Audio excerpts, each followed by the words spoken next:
Good morning everyone. నా పేరు కిషోర్. నేను నవ్యసాయి ప్రాజెక్ట్ సీనియర్ డైరెక్టర్ని, వన్ ఆఫ్ ద సీనియర్ డైరెక్టర్ని.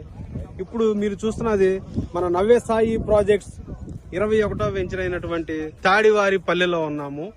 ఇది 85 ఎకరాల వెంచర్ అనమాట. అద్భుతమైన లొకేషన్ లో ఉంది. చూడండి, మనం ఎర్ర చందనం పెంచడానికి అనుకూలమైన నేల, ఎర్రటి నేల. ఇది ఎర్రటి నేల. అట్లాగే చుట్టూతా మనం ఎక్కడ వేసినా గానీ కొండల దగ్గర వేస్తాం, కొండల పక్కనే. అట్లాగే ఈ వెంచర్ ప్రత్యేకత, చుట్టూతా కొండలు ఉన్నాయి. అంటే ఎర్ర చందనానికి పూర్తి అనుకూలమైన నేల. ఇది 85 ఎకరాల వెంచర్ మాత్రమే. ఇది 16వ తారీఖు నుంచి అడ్వాన్స్ బుకింగ్ స్టార్ట్ అవుతున్నాయి. 22 నెలలు లాంచ్ అవుతుంది. ఆల్రెడీ దీనికి అడ్వాన్స్ వచ్చినాయి. 16వ తారీఖునే క్లోజ్ అవుతుంది ఖచ్చితంగా. అందువలన మీరు మన వెంచర్స్ అన్ని కూడా లాంచింగ్ లో క్లోజ్ అవుతున్నాయి కాబట్టి ఈ వెంచర్ లో కూడా మీరు తక్షణమే ఫ్లాట్ బుక్ చేసుకోవాల్సింది కోరుతున్నాను. Thank you friends.